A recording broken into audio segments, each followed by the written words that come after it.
Cuando vamos a compartir una buena noticia, lo hacemos con una facilidad porque es una buena noticia. Entonces estamos comunicando en las buenas. Pero cuando esa noticia no es tan grata y estamos comunicando en las malas, es un poquito más complicado. ¿Cómo lo vamos a decir? Si lo ponemos en un contexto de temas de salud, no es lo mismo cuando sale el médico, la enfermera, a dar la noticia de que ya nació el bebé y que está sano. Cuando en el otro escenario tienen que salir a dar la noticia de que la persona falleció. ¿Qué pasa en estos contrastes de la vida? Lo vivimos diariamente. Tenemos que compartir buenas noticias, malas noticias, tenemos que enfrentar crisis y a veces hablamos de las crisis en la comunicación que no solamente se dan en las empresas, en el gobierno, en las instituciones, que ahí pues es el pan de todos los días.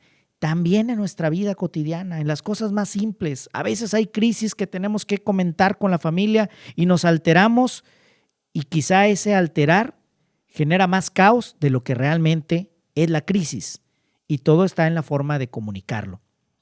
Dicen, por ejemplo, cuando recién se casan, la noche de bodas y al día siguiente viene la pregunta de ¿cómo amaneciste, mi amor? Así, con dulzura, con gusto. Y lo dicen a manera de chiste, que cuando ya pasaron algunos años, entonces la pregunta es ¿cómo amaneciste? Ya con un poco de humor negro, una misma frase, distintos contextos. Así es la comunicación. Si vamos a cobrarle dinero a alguien, seguramente vamos a llegar con más energía. Oye, el dinero que te presté, si vamos a pedir prestado, seguramente llegaremos muy sonrientes y un poco así como chistositos. Oye, ¿no tendrás dinero que me prestes? Así somos los seres humanos. Comunicamos todos los días, incluso en el silencio, comunicamos. ¿Cómo aprender a utilizar la comunicación en las buenas, en las malas y también en las crisis? Todo es cuestión de aprender y poner en práctica, porque el ser humano comunica constantemente. Todo comunica nuestra vida. Esto es Cuarto Piso, donde cuentan las historias.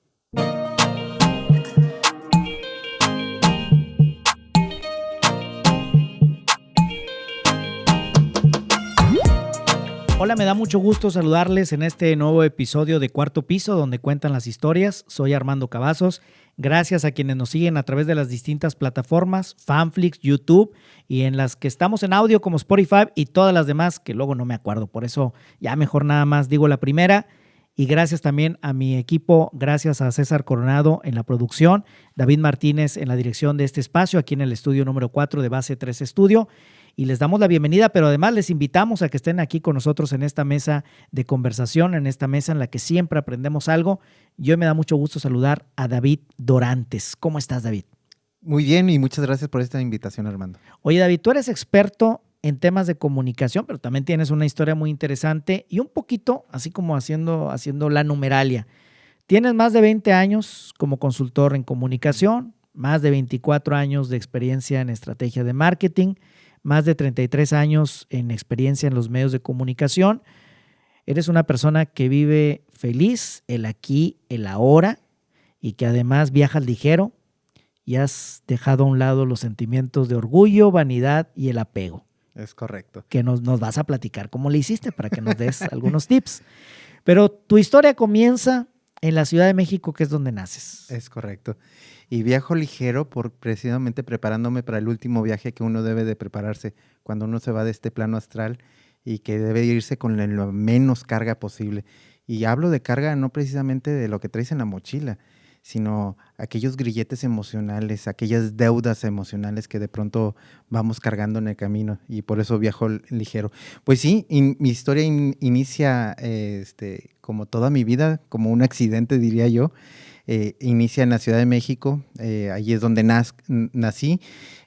Mi madre es de Gómez Palacio, era de Gómez Palacio Durango, mi padre de Pachuca Hidalgo, y pues bueno, la coincidencia fue en la Ciudad de México. ¿Allá se conocieron? No, curiosamente no se conocieron en la Ciudad de México, se conocieron en Nuevo Laredo, Tamaulipas. Y después de conocerse, se casaron en la Ciudad de México y es allí donde ya hacen la familia. Comienza la historia. Mira, qué interesante, porque pues nacieron en puntos distintos, Sí. Se conocen en un tercer sitio, se van a casar o van a iniciar su vida ya como matrimonio en un sitio distinto. Viven un tiempo en la Ciudad de México. ¿Tienes más hermanos? Una hermana que precisamente nace cuando mi papá trabajaba en la Secretaría de Hacienda y Crédito Público, lo mueven de la Ciudad de México y le dan a escoger dos lugares. Uno es Otompe Blanco, en donde fueron mi papá y mi mamá, y no les gustó porque no había nada en ese entonces, era un proyecto de ciudad del presidente de la República en ese momento, y él iba a ser el encargado por parte de la Secretaría de echar a andar ese proyecto, y mi mamá dijo, no, pues aquí no hay nada, de perdido vámonos a la frontera, allá está la familia de mi mamá en ese entonces, y ahora Otompe Blanco es el que todo el mundo conoce, que es Cancún. Y mi mamá nos decidió mejor irse y fuimos al primer lugar a vivir a Reynosa, ciudad que le dicen tierregosa y polvosa. Algo hay de eso, ¿verdad? Y entonces dijo mi mamá, aquí no nace mi hermana, aquí no nace mi hija. Y agarró carretera y se fue a Nuevo Laredo, apenas entrando a Nuevo Laredo, llegó ya con labor de parto a tener a mi hermana, y ella nace en Nuevo Laredo, Tamaulipas. Ya le tocó ser allá de Tamaulipas. Ya ¿Cuántos años tenías tú cuando se mudan? Bueno, como familia nos mudamos cuando yo tenía 7 años. Yo hago toda antes de la primaria en la Ciudad de México, y como siempre he dicho, nací en el seno de la familia católica y priista en ese entonces, porque a unas cuadras la casa familiar está cerca del Cerro del Tepeyac, allí sobre la calzada de Guadalupe, de hecho, y mi papá pues muy metido también en la política en ese entonces. Y ya después, cuando crecí y empiezo a trabajar en los medios, pues al entrar en Televisa, pues eso me hizo regresar otra vez a la Ciudad de México, y de ahí empezar a deambular por todo el país. Y entonces ustedes se van de la Ciudad de México a Reynosa. ¿Permanecen en Reynosa salvo este momento en que tu hermana va y nace a Nuevo Laredo? Uh-huh. ¿O se mudan a Nuevo Laredo? Después nos mudamos a Nuevo Laredo. Ahí es donde yo empiezo en los medios, cuando yo empiezo a trabajar a los 14 años. Entro a una estación de radio, y de pronto ya estaba yo en una televisora, también del mismo grupo, y porque coincidí allí con alguien que fue después mi tutor, Ricardo Escarraga López, y ya después es donde yo ya empiezo a trabajar en Televisa. ¿Y qué tan complicado fue a esa edad, a los 14, entrar a trabajar en un medio de comunicación? Claro, estamos hablando de un momento en el que pues era otro contexto en los medios de comunicación. Hoy sí. Los medios de comunicación, hay una gran variedad de medios, hay también mucha competencia. Ya nos dirás si es fácil o no entrar a un medio de comunicación, pero tú en ese momento, ¿cómo llegas ahí? ¿Tocaste la puerta? ¿Alguien te invitó? Muy buena pregunta. Hace rato estábamos platicando en la oficina y en tu oficina, hablando de cachetadas. Y yo entro a los medios por casualidad, por otro accidente, como siempre yo lo menciono. Yo acompañaba a mi papá a la estación de radio, que en paz descanse, con Octavio Benavides. Mi papá era el productor de ese programa, porque era un programa tipo de conocimiento, de hacer trivias, y por eso era el productor. Mi papá se retira de la Secretaría de Hacienda y empieza a ser profesor porque se graduó en Bellas Artes, y por ello le pide a Octavio Benavides que fuera su productor. No es que tu papá trabajara en la radio propiamente. Y entonces él empieza, yo lo acompañaba, yo tenía en ese entonces 13 años, yo lo acompañaba, salía de la secundaria y me iba con él, por cuestión de tiempos, lo iba a alcanzar a la estación de radio, y de allí ya nos íbamos a la casa a comer. Y Octavio Benavides, que fue locutor de la XEQ, de aquellas grandes estaciones de radio de la Ciudad de México, un día me pide que me quede, y junto con otro locutor, y llegó un productor de España, Ricardo Benavides, y me dan una encerrona y me dicen que si yo quería ser locutor. En ese entonces tú no sabes qué hacer de tu vida, y yo le dije que sí. Y con una sentencia mortal, me dice Octavio Benavides, que en paz descanse, tú vas a ser nuestra última, hablando también del otro compañero, nuestra última formación, y te vamos a dar todo lo que hemos aprendido en la locución. Los dos locutores eran de la XEQ, el otro productor que venía de España, él era el productor de Los Hombres G, en ese entonces no sonaban acá. Y digo la sentencia mortal porque me tocó estar en la cabina justo cuando le empieza a dar un paro cardíaco a Octavio Benavides, y acabamos de dejar que también en paz descanse, don Ernesto Alonso, en su casa, porque eran amigos familiares. Lo acabamos de dejar en su casa y después le da el paro cardíaco a Octavio Benavides y pues fallece. Y ciertamente fui su última creación o tutoría. Y por ese incidente pues se deshace ese grupo de locutores, y como yo ya no iba a seguir, Ricardo Benavides me dice: tú te vas a quedar con el programa, tú entras al aire como estaba programado, por aquí va a entrar Los Hombres G, y yo empiezo en mayo. Bueno, el 14 de febrero empecé con el programa de Los Hombres G, ya en mayo fuertemente yo ya era el locutor y conductor del programa de Los Hombres G, y por ahí fue donde entró en ese entonces Los Hombres G. Fue muy fácil para mí y ahí me quedé, hasta que no vino una cachetada de un locutor que me dio de pronto de la nada, y pues yo me salgo de la radio y me abrazan en la televisión, la misma dueña, me llevan a la televisión, y en la televisión es como cuando conozco a Ricardo Azcárraga. ¿Esta cachetada a la que te refieres fue una cachetada tal cual? Tal cual. No es una metáfora. No. Te dieron una cachetada. Me fue muy bien me ha ido muy bien en la vida, bendito Dios, y salvo ciertos incidentes, a mí no me toca contar historias que muchos cuentan de tenías que andar de mandadero y pagando hasta la comida al locutor de aquellos tiempos. Ahora ya no es así. Pero ese locutor llegó también ya fallecido, y Ricardo Quintanilla llegó de malas, y por un disco que no estaba en su lugar, de pronto me dio una cachetada.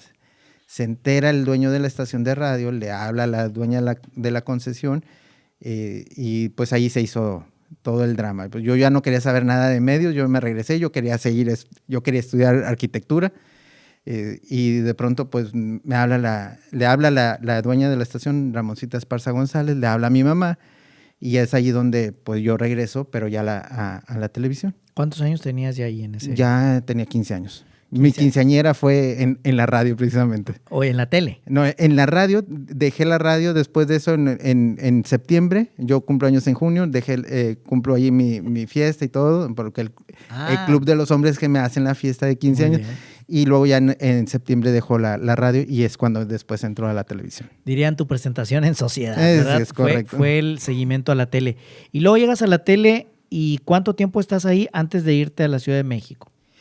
Fue muy poco tiempo que yo estaba en la televisión de Canal 2, aquí CFI Canal 2 en Nuevo Laredo, Tamaulipas. Yo entro a un retiro espiritual, y pues por obviedad dejé todo, la escuela, y como la dueña es muy católica, particularmente de la Virgen de Guadalupe, fue en ese tiempo cuando yo entro al retiro, ella pues me dio permiso. Pero para cuando yo salgo, me hablan mis compañeros de la generación del TEC, y me dicen: oye, ya te compramos el boleto de avión, como no puedes hablar en un retiro, nos vamos a ir a México porque nuestra madrina de generación iba a ser Verónica Castro. Y el amigo que traíamos en las noches, que era Ricardo Azcárraga López, pues yo no sabía, todos le decíamos el güero, fue el que nos consiguió el pase para entrar a Televisa Chapultepec en ese entonces, en Mala Noche, ¿no?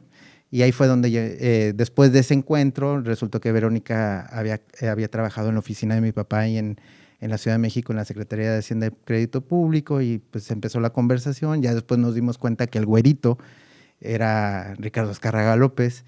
De los Azcárraga. De los Azcárraga, y ya después, nos dieron todas las atenciones, pero no sabíamos por qué, pero ya después leímos la tarjeta que nos había dado el güerito. Y ya después de eso yo ya me quedo, me mandan llamar de Televisa, y es ahí cuando yo entro. ¿Tú habías estudiado qué carrera en ese momento? Yo estaba en la prepa, en el TEC, estudiando máquinas y herramientas, y yo quería estudiar arquitectura en ese entonces. Para mí no me pasaban los medios de comunicación, pero como ya me fui quedando en la comunicación, pues lo lógico era, y la presión de la casa es: de perdido estudia una carrera, y que sea la carrera de comunicación, u otra que te deje dinero, porque a lo mejor de eso te vas a morir de hambre. Luego me entró la inquietud del seminario, y lo mismo fue mi mamá. Primero danos un título, ya después si quieres te vas al seminario. Total, ni una cosa ni otra. Y mi primera carrera fue en diseño. y esa fue en Laredo, Texas, y ya después en la segunda ya fue comunicación. Entonces tienes 2 carreras. 2 carreras, sí, un poco. Y esto lo fuiste haciendo a la par, porque algo interesante, David, es en este caminar que has tenido, es un caminar que te ha ido llevando de alguna manera paso a pasito sin que tú lo hayas planeado, pero has aprovechado la oportunidad. Porque también ante todo esto, si volteamos, tú pudiste haber dicho no y tu historia sería totalmente distinta. A lo mejor serías arquitecto, a lo mejor serías sacerdote, o las dos cosas. O ninguna de las dos. O ninguna de las dos. Y entonces ya en la Ciudad de México, cuando empiezas ya esta experiencia, regresas ya al trabajo.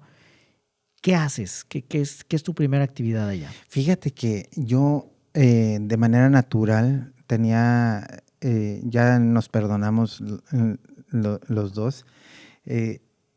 Cuando yo llego a Nuevo Laredo, que fue en la primaria, una de las crisis que yo sufrí era que empecé a exhalar algo que nunca había tenido yo en la Ciudad de México, que era el sudor. Y yo lloraba mucho en qué me está pasando. Y de allí yo le agarré mucho odio a Nuevo Laredo, para ser muy honestos. Entonces yo estaba buscando la primera oportunidad de salir de Nuevo Laredo. Y esa primera oportunidad nunca llegó. Estando todavía estudiando en el TEC, incluso en una situación familiar en Torreón, de pronto fuimos a Ciudad Juárez y yo quería quedarme en Ciudad Juárez por una relación ahí familiar con alguien muy conocido que también ya en paz descanse, Alberto Aguilera Valadez. Y de pronto llega esto de la Ciudad de México y entre las primeras cosas me tocó estar en 1991 en la fundación de ECO, en el estudio B en ese entonces, porque la era del maestro Jacobo. Y en otro momento, en Nuevo Vallarta, don Ángel Álvarez, que era líder sindical nacional del Citatir, en un desayuno de muy poquitas personas, estaba Carla Estrada, Juan Osorio, estaba Juan Herrera, otra persona que le tengo mucho agradecimiento, y él pide que me ayuden, porque yo ya estaba estudiando diseño, me piden que me ayuden a llevarme a Televisa San Ángel para mi tesis. Y ahí es donde me agarra en ese momento Juan Herrera. Y es cuando yo empiezo a irme a Televisa San Ángel. En Nueva Vallarta estuve con Juan Osorio, perdón, y en Televisa San Ángel ya con Juan Herrera, y ahí es donde me empiezo a trabajar en 3 novelas y una producción en Televisa San Ángel. Pero desde siempre he tenido la oportunidad de trabajar con gente que ha sido muy bondadosa y muy generosa con su conocimiento. Don Ángel Álvarez era uno de los pocos vivos fundadores de la televisión mexicana. Rubén López Rubio fue otro de los fundadores de la televisión mexicana, que fue el que me introdujo vía Ricardo Azcárraga. Y ahí bueno, no se diga el maestro Jacobo Zabludowski, y en Televisa San Ángel tuve la oportunidad de trabajar con el abuelo. No me acuerdo el nombre porque todo el mundo le decíamos el abuelo, que había más o menos 10 vivos todavía de los originales de la fundación de la televisión mexicana, y a mí me tocó trabajar con 5 de ellos y que me dieron todo su conocimiento. Oye, pues todo un aprendizaje el que te tocó vivir con estas grandes personalidades, porque no es el hecho, y ahorita que lo platicas, es tan interesante, no es el hecho de decir, estuve con la personalidad, sino aprendí de estas personas que con su experiencia, su talento. ¿Cómo ha sido para ti todo este proceso en este caminar, de este aprendizaje? ¿Qué es lo que te ha ido dejando, David? Ya en tu vida. En lo profesional, pues obviamente has ido adquiriendo toda la experiencia, pero en lo personal, ¿cómo ha sido para ti? En lo personal, fíjate que debo de reconocer que en esta etapa inicial de mi carrera, pues no lo tomé a bien. Si bien sí pasaba la copa, que era algo así de que siempre pasa la copa, alguien te pasó la copa, te dio conocimiento, regresa el conocimiento. Y como en la parte que me tocaba hacer por la parte de Citatir y los proyectos de Televisa, pues me tocó ir a cerrar y abrir televisoras, cerrar la de Ciudad Victoria, abrir la de Nuevo Laredo, abrir la de Anáhuac, Nuevo León, venir aquí a Monterrey en la transición aquella de Gilberto Marcos, ir a la de León, Guanajuato, la de Chihuahua, la de Ciudad Juárez, y la última fue Tijuana. Pues fui adquiriendo otro tipo de personalidad que no era precisamente una personalidad grata. Y de pronto yo decía, o me amaban o me odiaban. Y esa era mi bandera. Y para mí no había claros oscuros. Era o negro o azul. O digo, negro o blanco. O era de noche o era de día. No había tibios. No había tibios. Era muy extremista. Salvo hasta que llega un momento en tu vida que te dan un jalón de orejas así de esos de los que no quieres que te den.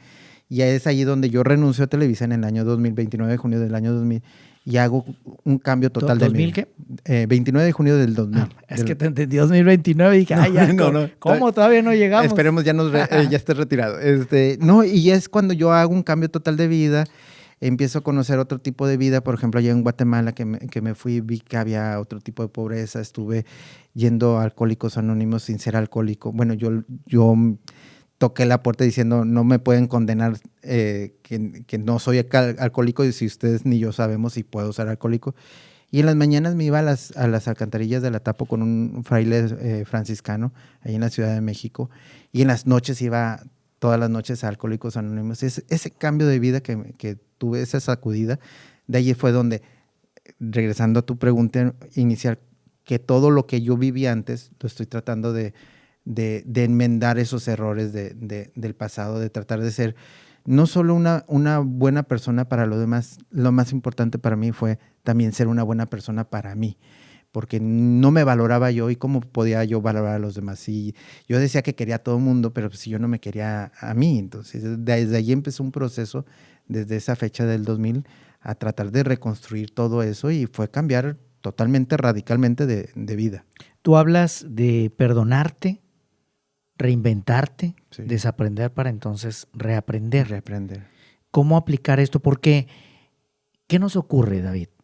Que de repente en la vida si vamos en un carro, agarramos vuelo y se nos olvida todo lo demás, y vamos en el carro, y de repente, hasta que el carro se nos descompone, nos damos cuenta que hay otras cosas más allá del vehículo que podemos bajarnos, que de alguna manera fue lo que te pasó. Ibas en el carro, acelerado.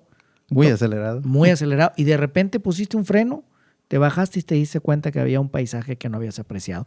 ¿Por qué irte a Alcohólicos Anónimos sin ser alcohólico? ¿Por qué irte a las alcantarillas? Es decir, cuando pones este freno, ¿qué fue lo que te hizo recurrir a eso y no realmente irte a tomar la botella? Porque pudiste irte a ese extremo. ¿Por qué decides hacerlo así? Porque regresé a mi esencia, que no me había dado cuenta que existía. Por esto, las luces, las cámaras, el manejo del poder, que de alguna forma pues tú lo vives todos los días. Y se te olvida de que estamos aquí para servir, más si somos de medios de comunicación y comunicadores. Estamos para servir a los demás, no servirte de ellos. En 1994, que es cuando regreso acá a Monterrey y estudio mi posgrado, en ese entonces hubo un momento en el que yo tenía que decidir qué iba a hacer. Y recuerdo que yo tenía dos padrinos, uno diocesano y uno un hermano de San Juan en ese entonces, que ellos me estaban guiando. Después sigo perdido en el tiempo, y cuando esta sacudida me hace recordar que tenía yo que hacer algo, porque a esta vida venimos a algo. Para bien o para mal, no estamos, como luego dicen en la muletilla que tanto yo odio, no pasa nada. No, hasta cuando pasa algo. Dices, no pasa nada. Y en eso... Pero está pasando algo. Y tú vienes por algo a esta vida. Quizás tú no lo sepas de manera consciente, o a lo mejor de manera subconsciente ya te estás dando cuenta. Y por eso estás en esta vida. Hay 1,000,000 de posibilidades para que puedas tú nacer, pero tú fuiste el que naciste. Y nada más encuentra por qué estás aquí. Con que tú estés bien, ya es un gran logro. Y eso fue lo que yo empecé a hacer, esa revisión, y empecé a escuchar mucho, no solo de mi pasado, sino empecé a escuchar a mi entorno. Y yo en esa ocasión que yo estaba en la Ciudad de México en diciembre del año 2000, después de que renuncié a Televisa, pues ¿qué voy a hacer?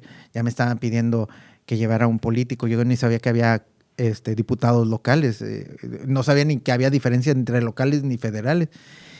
Y en las mañanas yo me iba con este hermano franciscano recordando a mi padrino John Mary Foster, que era en ese entonces franciscano, porque él ya hizo su propia congregación, está en un rancho de Texas.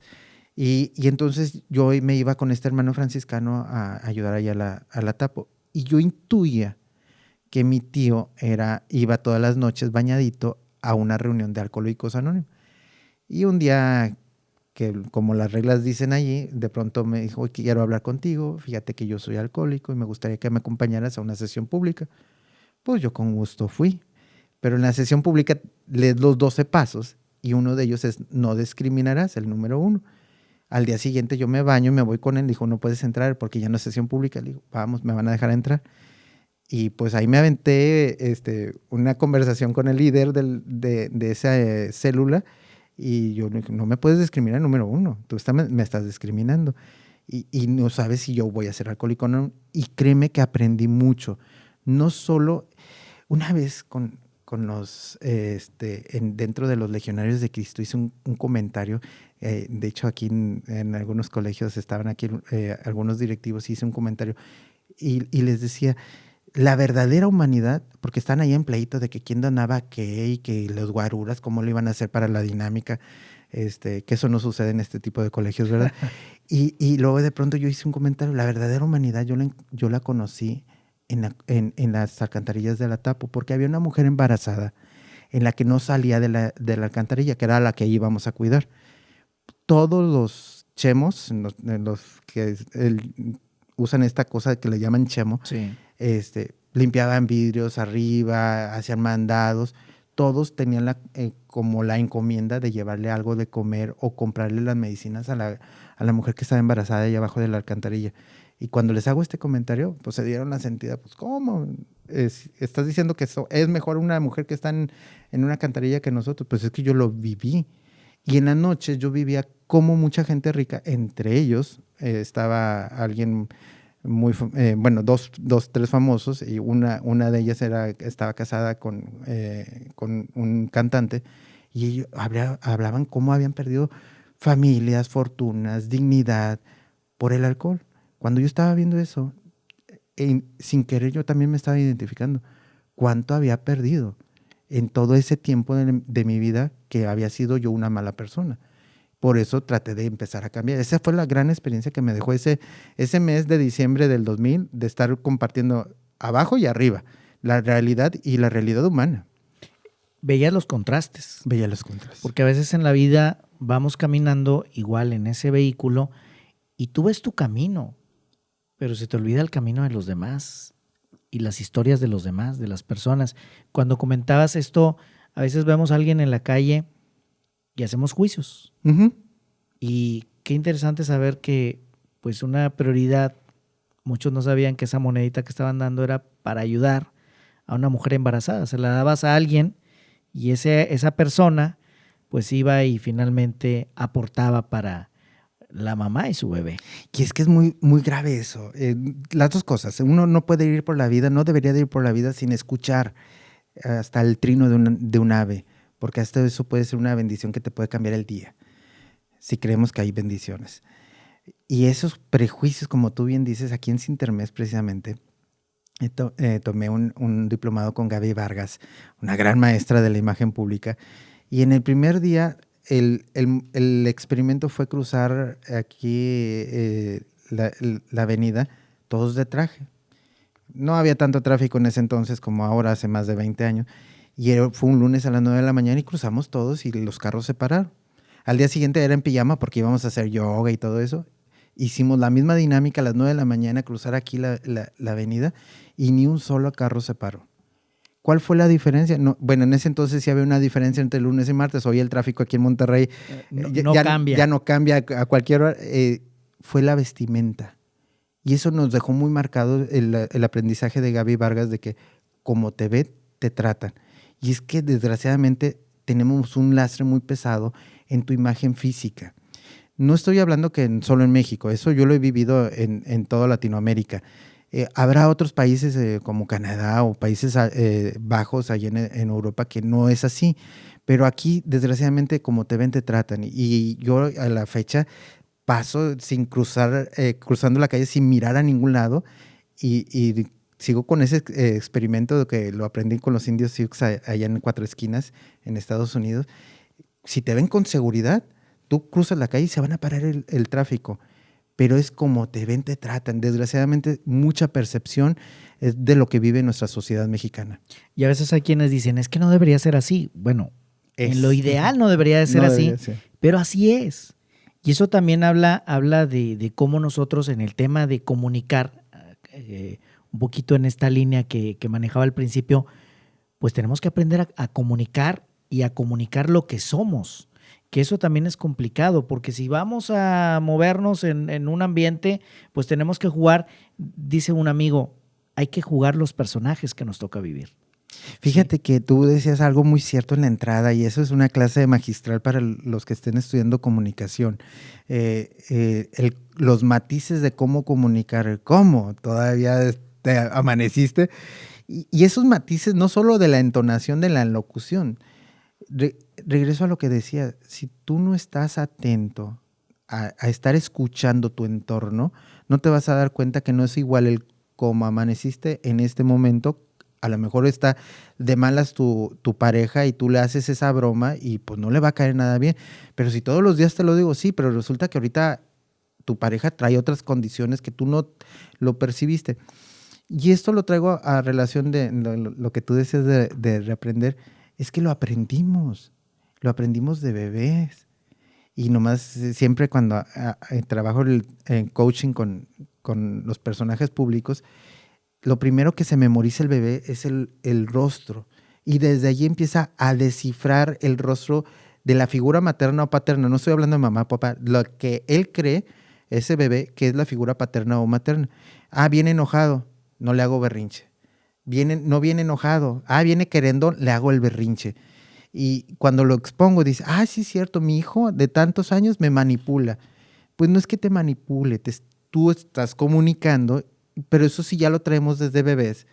¿En qué parte lo olvidamos? Tenemos que volver a reaprender para empezar a descifrar y escuchar qué es lo que dice tu rostro, qué es lo que dice tu cuerpo, qué es lo que dice el entorno, para saber si le puedes decir cómo amaneciste. Oye, y es que además en tu experiencia te ha tocado ser coach, asesor de políticos, de empresarios, y es cierto, David, también estamos tan saturados de información que a veces ni siquiera volteamos a ver el rostro de las personas, estamos plasmados en el celular y hoy el Zoom o todas estas plataformas pues no te dan un contexto completo, porque estás viendo el rostro de la persona y luego que el internet está fallando, entonces se le ve la cara así como si lo estuvieran exorcizando, pero es la falla del internet y no apreciamos, no estudiamos otra vez, no aprendemos o no nos atrevemos a aprender a escanear a una persona en un buen sentido. Sí, y no claro. digo escanear porque van a decir, es que lo andas vivoreando. No, eso es distinto. Que tú visualices a una persona, cómo viene, cómo se mueve, cuál es su postura. Y nos pasa cuando tenemos a los hijos, o como tú dices, los hijos con los padres, bueno, se da un poquito más y ya les tomas el modo.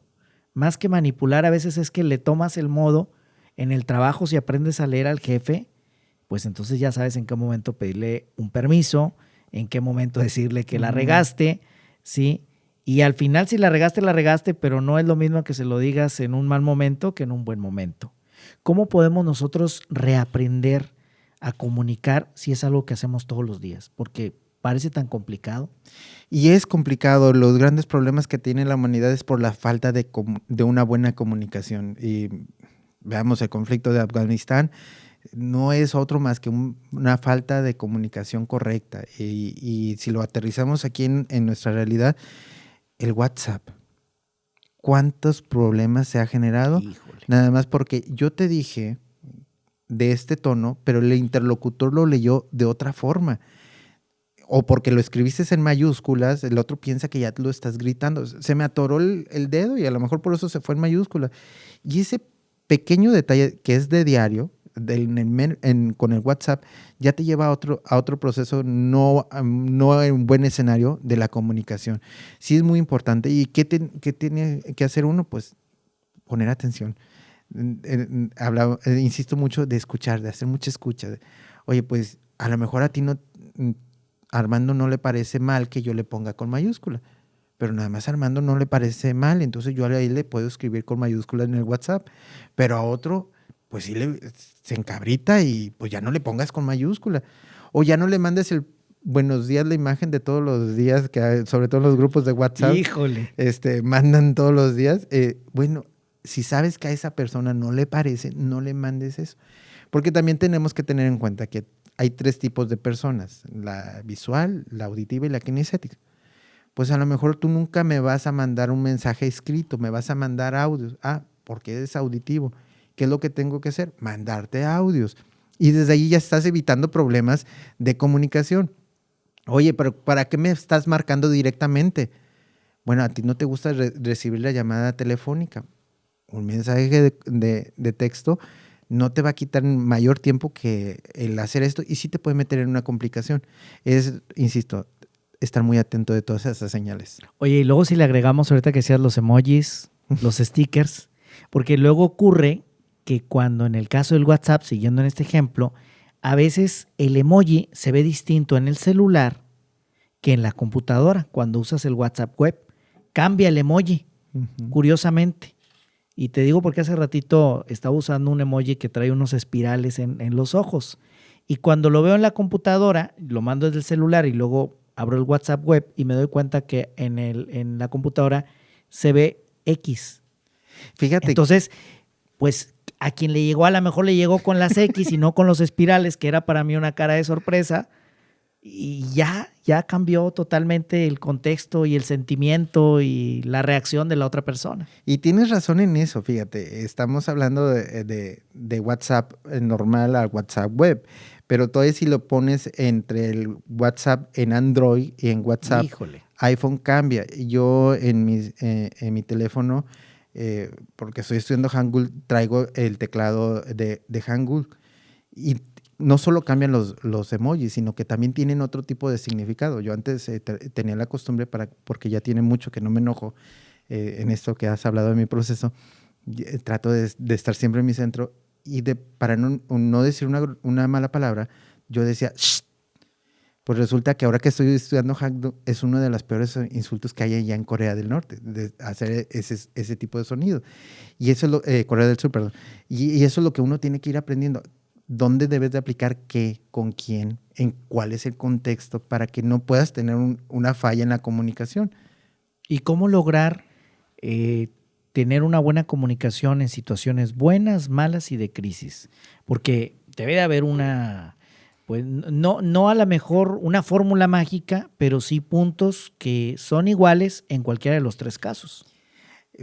Hace rato que hablabas tú de este tipo de cómo comunicar hasta las malas, y que debemos de ponernos ahorita en este contexto. Ahorita estamos en un mal momento en nuestra sociedad, en todo el mundo. Estamos pasando por un mal momento emocional. Y cómo lidiar, no solo en este momento, sino en todos, es hablando en el tono más pasivo que puedas tener. Y no usar la excusa de que soy del norte y hablo golpeado. Y que yo soy así muy honesto y muy franco y digo las cosas derecha a la flecha. No, tienes que tener un poquito de tacto. Y esto te lo digo porque lo estudiamos iniciando la pandemia. Nos aventamos un conversatorio con eminencias del estudio, no solo de México, Colombia, Chile, Argentina, Estados Unidos, sino hasta gente de Alemania, porque yo me había empeñado que esto era una guerra. Y pues buscamos hasta la que fue y acaba de fallecer la líder de las juventudes nazis en Alemania.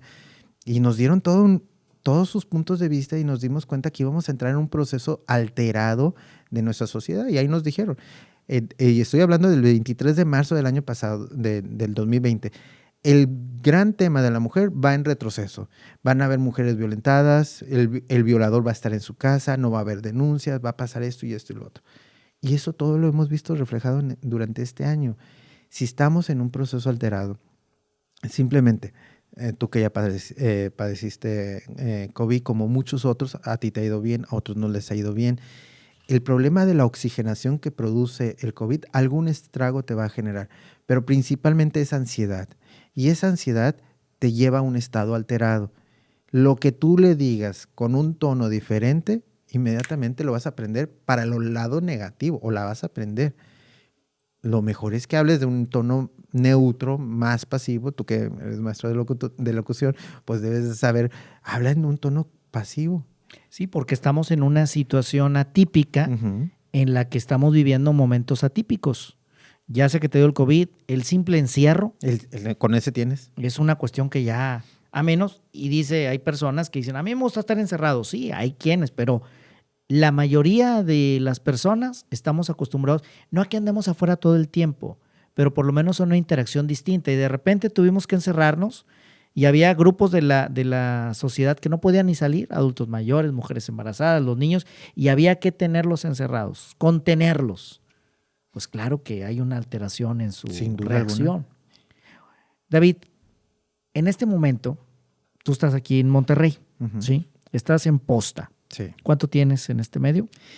Me negaba a regresar a los medios y desde junio del año pasado que estábamos en el Senado de la República y nació el que pudiera yo colaborar con Posta y aún así me resistí. Yo les preparo a quien vaya a hacer las entrevistas y me estuve resistiendo mucho hasta que el 16 de diciembre en el ofrecimiento de ser socio de Posta, pues yo hice una propuesta y por eso desde el 30 de diciembre del 2020, plena pandemia, acepté ser socio minoritario y director general de Posta. Un medio que va en crecimiento.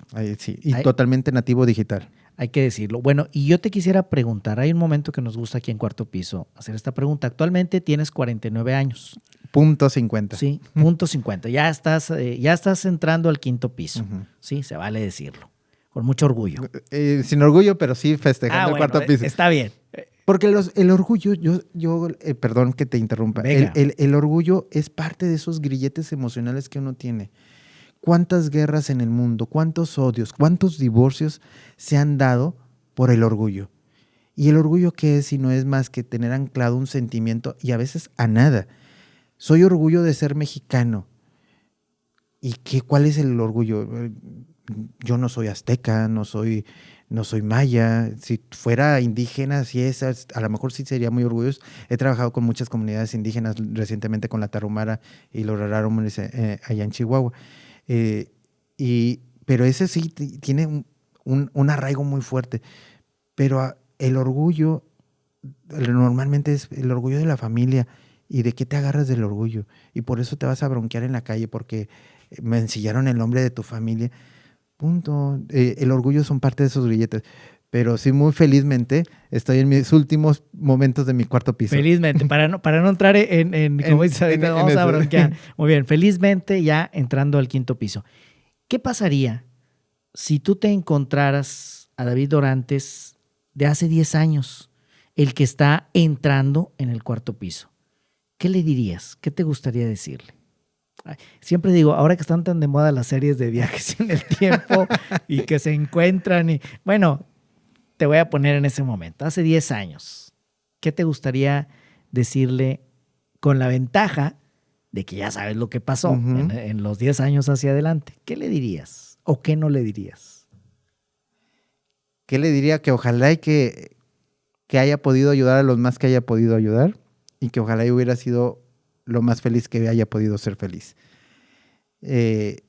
Yo quisiera llegar dentro de 10 años con una solvencia de paz lo más posible que pudiera tener, con los temas pendientes más resueltos, desde lo económico, lo social, lo espiritual, lo personal sin duda es parte de todo esto, y poderme retirar ya de la vida productiva, no digo laboral, pero sí de la vida productiva, de ya no tener que estar todos los días. Yo le diría, llegaste tarde, pero qué bueno que hiciste el cambio.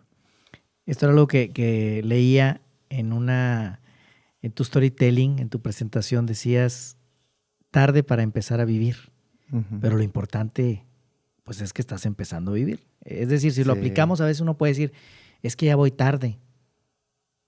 Pues órale. Hay un poema, que no lo voy a decir completo, hay un poema de un maestro cubano, ya fallecido, que decía, precisamente lo escribió a los 60 años. Y este maestro cubano decía, voy tarde, para vivir lo que tengo que vivir. Voy tarde porque me quedan menos años de vivir de los que yo ya he vivido. Por eso tengo prisa de vivir lo que tengo que vivir. Y yo me identifico totalmente con esas palabras. Sí, llegué tarde en cambiar la vida. Llevo un proceso, pues si estamos en el 21 de 21 años, tratando de ir encontrando mi centro, mi paz interior y de seguir siendo lo más generoso posible con lo que yo tenga a mi alrededor. Pero todavía tengo prisa para seguir viviendo todavía en este momento. En el sentido no como antes vivía. Vivía en un mundo atribulado, perdido por el oropel. Y hoy me interesa más perderme en otras cosas más básicas, más esenciales, donde dices, este es el milagro de Dios.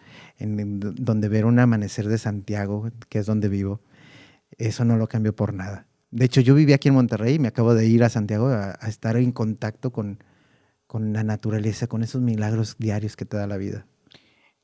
Tarde es, si es tarde y nos tardamos más, pues se va a hacer más tarde. Entonces lo importante es, así como tú lo reflexionas, pero al final, en el momento en que decidiste, le entraste.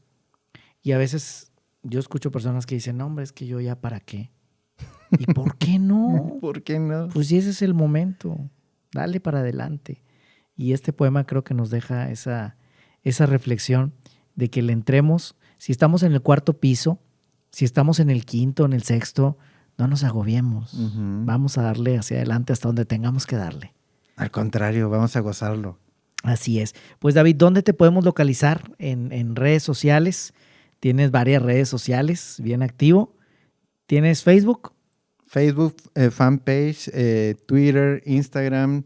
Mi WhatsApp es público, cualquiera puede tenerlo. De hecho, lo digo a veces hasta en mis videocolumnas.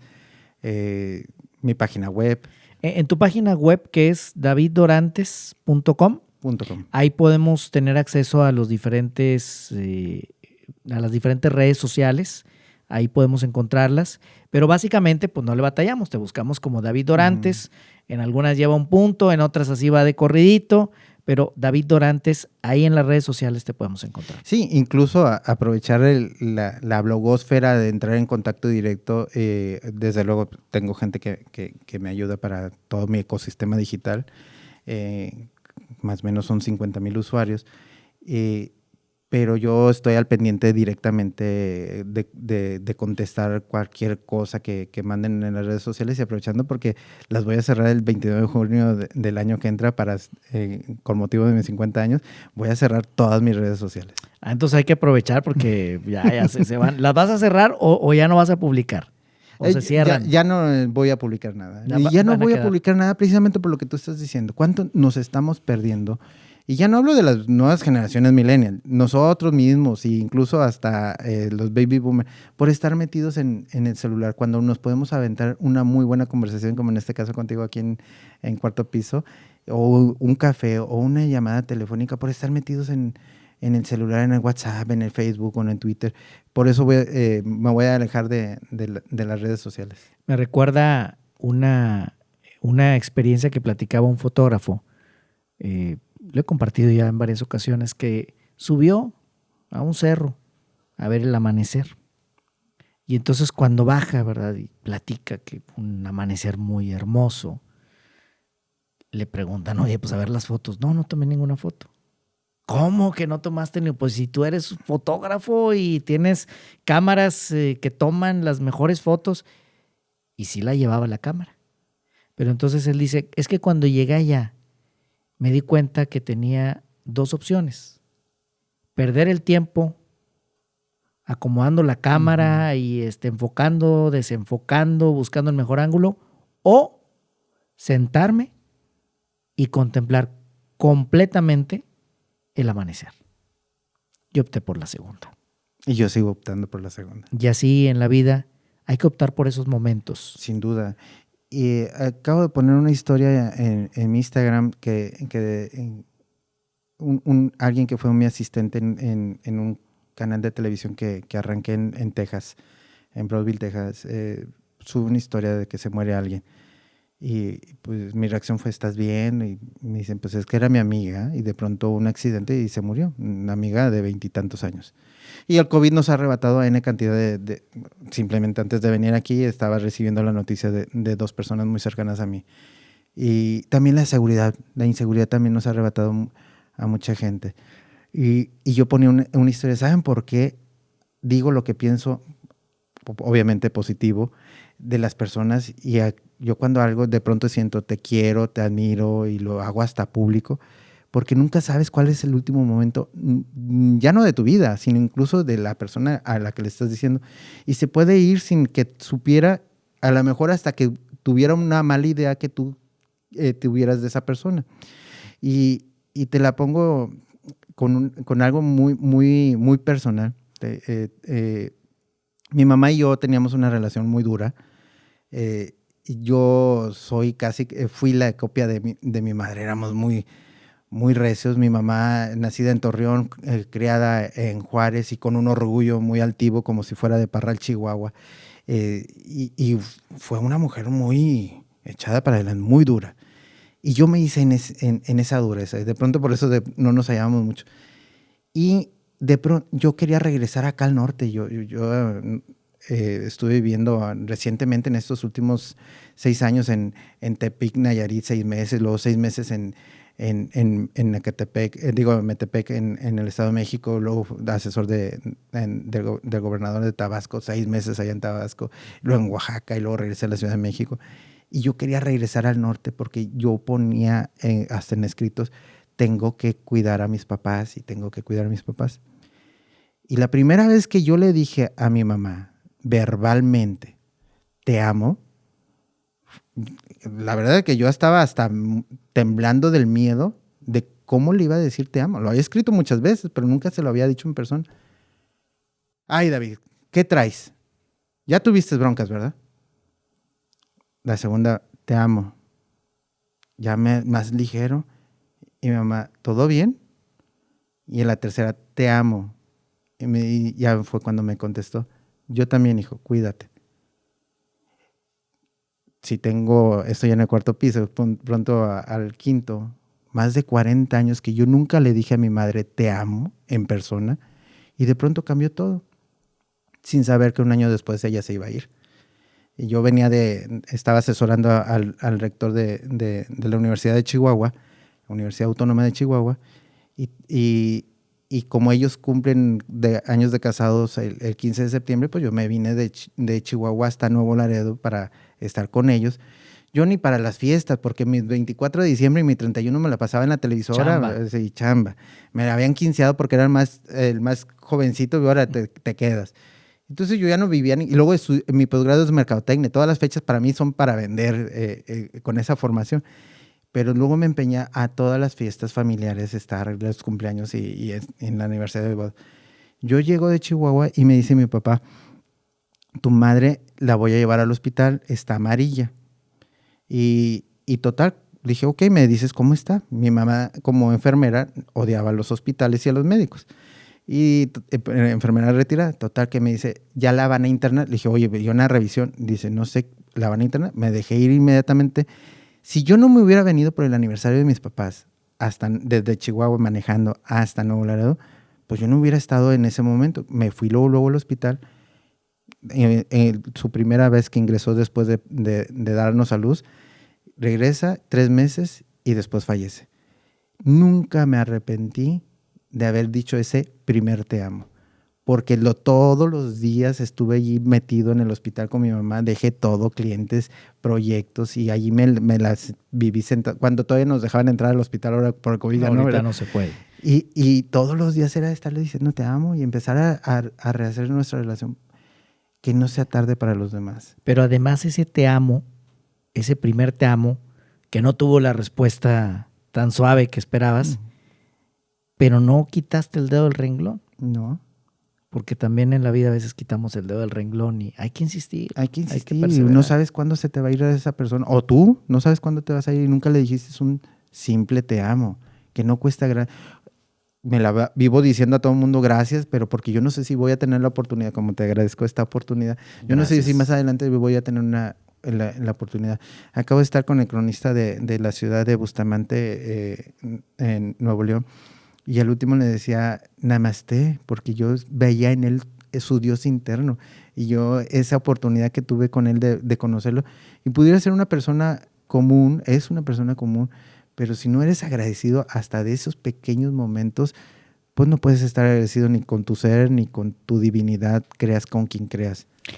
Decirlo, pero también aceptarlo. Y sentirlo. Sí, porque también hacia las dos vías. Uh-huh. Es decir, si alguien viene, ahorita que me dices gracias, lo recibo con gusto y te agradezco, porque no lo rechacemos. También podemos correcto, estar en el papel, sí. lo voy a rechazar, no me agradezcas. No, lo agradezco. Es como cuando llegas, lo he vivido mucho en los ranchitos, llegas a un ranchito y te ofrecen la sopita, ¿sí? Y lo están haciendo de corazón.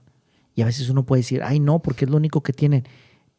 Y no les quiero quitar, pero ellos lo están haciendo de corazón. Uh-huh. Y a veces es más ofensivo que se los rechaces a que les aceptes ese platito. Entonces lo mismo en la vida, vamos a atrevernos a dar las gracias, a decir cuánto queremos a la gente, pero también a recibirlo, si nos lo dicen. Es correcto, totalmente de acuerdo. David Dorantes, pues te agradezco mucho que nos hayas acompañado en este episodio de Cuarto Piso. Al contrario, como ya te lo dije, el agradecido soy yo, sobre todo por esta oportunidad de mis celebraciones antes de llegar al 5º piso, de estar aquí en el 4º piso con ustedes y con toda la gente de ustedes de 3, a mi tocayo David y a César. Muchas gracias. Muchas gracias. Te agradezco y les agradezco también a ustedes que nos acompañaron en este episodio. Muchísimas gracias a César Coronado en la producción, David Martínez en la dirección y principalmente gracias a ustedes porque son los más importantes en cada uno de los episodios de Cuarto Piso donde cuentan las historias. Soy Armando Cavazos, agradezco su atención. Les recuerdo que lo mejor de la vida es tener la oportunidad de vivirla. Dios nos bendice a todos.